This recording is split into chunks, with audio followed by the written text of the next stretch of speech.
Prosesi Senat Universitas Gunadarma dan penguji menuju ke tempat pelaksanaan sidang. Hadirin dimohon berdiri.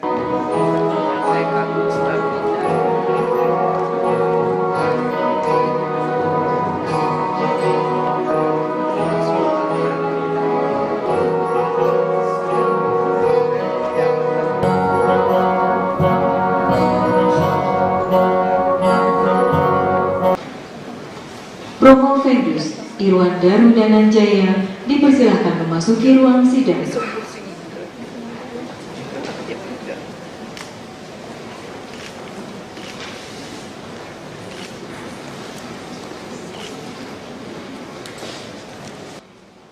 Rektor Universitas Gunadarma, Profesor Dr. E.S. Margianti, SEMM, dipersilahkan untuk memulai sidang ujian disertasi terbuka. Mengucap Bismillahirrahmanirrahim. Sidang ujian disertasi terbuka pada hari ini, Jumat tanggal 29 April 2016, saya nyatakan dibuka.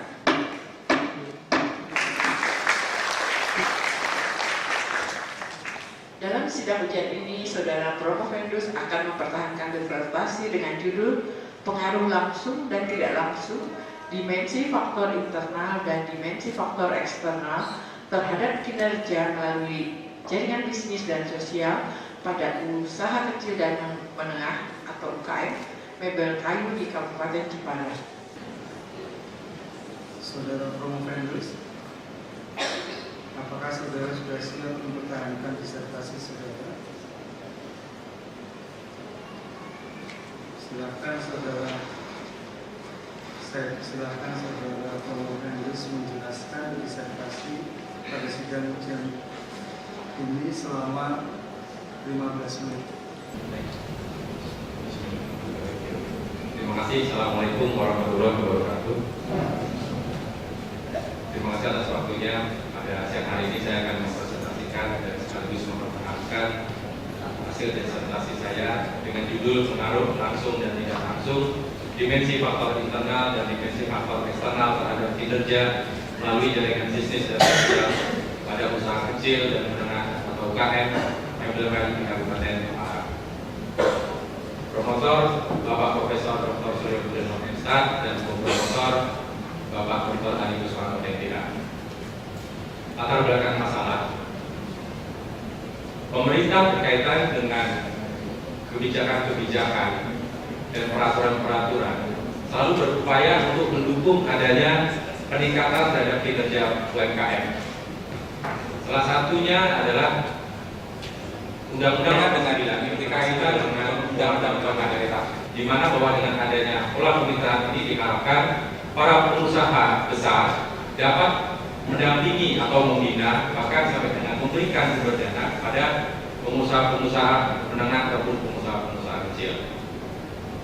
Sedangkan berkaitan dengan implikasi di dalam undang-undang otonomi daerah, di mana pemerintah pusat memberikan kewenangan dan tanggung jawabnya kepada pemerintah daerah, sehingga diharapkan pemerintah daerah bisa mengelola sumber daya yang ada di daerahnya yang akan meningkatkan kinerja secara keseluruhan, baik itu sumber daya manusianya maupun industri-industri yang ada di daerah. Berbagai kebijakan tersebut selalu berupaya untuk meningkatkan kinerja.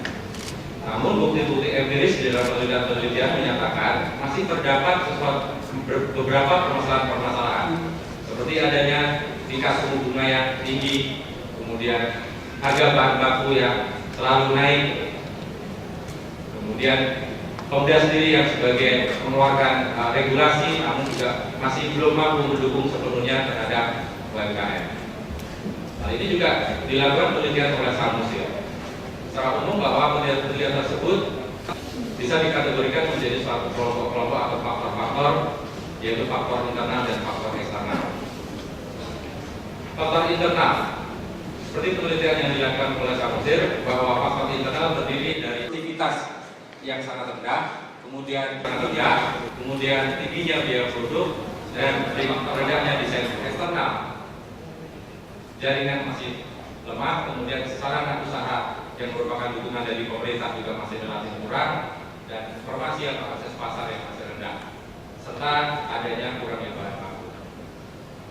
Ini menjadi suatu fenomena-fenomena empiris bahwa antara upaya pemerintah dengan bukti-bukti empiris belum bisa sejalan dengan baik. Kesimpulan dalam penelitian ini, yang pertama bahwa dengan adanya kemampuan sumber daya manusia mengelola keuangan dengan baik, kemudian melakukan proses produksi dengan meningkatkan kualitas produksinya, serta melakukan strategi pasar dan pemasaran yang dilakukan meningkat, maka akan berdampak pada durasi hubungan kerjasama di antara pelaku-pelaku yang berada di dalam jaringan tersebut melalui frekuensi pertemuan, tingkat keakraban, dan jangkauan jaringan bisnis dan sosial. Di mana bahwa jaringan bisnis dan sosial terdapat 19 pelaku ataupun aktor yang teridentifikasi yang didasarkan dari pola-pola kemitraan, kemudian secara teoritis dan bukti-bukti empiris. Kemudian adanya peningkatan peranan lembaga terkait kebijakan pemerintah yang berkaitan dengan SKM.